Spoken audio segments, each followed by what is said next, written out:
सुकेने 3.5 तास रेस्क्यू जाळी टाकून बिबट्यावर झेप घेत पकडले। कसबे सुकेने शिवारातील वडाळी रस्त्यावरील गट क्रमांक 755 मध्ये वैभव जाधव यांच्या गव्हाच्या शेतात सोमवारी दुपारी 3 वाजेपासून मादी बिबट्या लपून बसला होता। त्यास मंगळवारी रेस्क्यू करून 2.5 तासांनी जेरबंद केले। जाधव वस्तीवर सकाळी 10 वाजेपासून सुमारे 12:30 वाजेपर्यंत बिबट्याला पकडण्याचा थरार सुरू होता। वन्यजीव संरक्षक शरद जाधव यांनी गव्हाच्या शेतात बिबट्या कुठे लपलेला आहे हे कृषी उद्योजक प्रवीण मोगल यांच्या ड्रोन कॅमेऱ्याच्या माध्यमातून अचूक लोकेशन घेतले।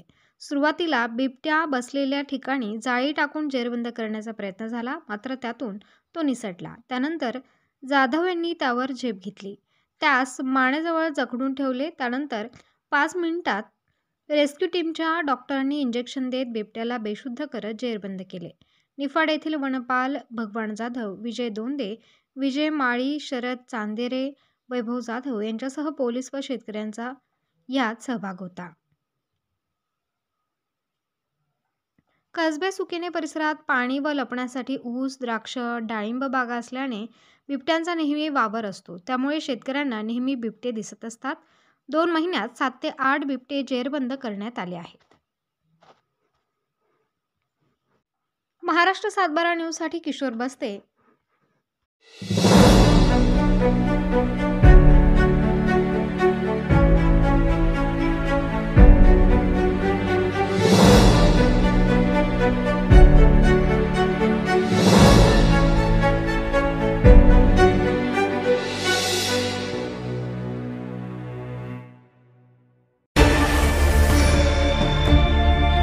शरद भाऊ, तुमचे चांगले प्रयत्न होते बरं का।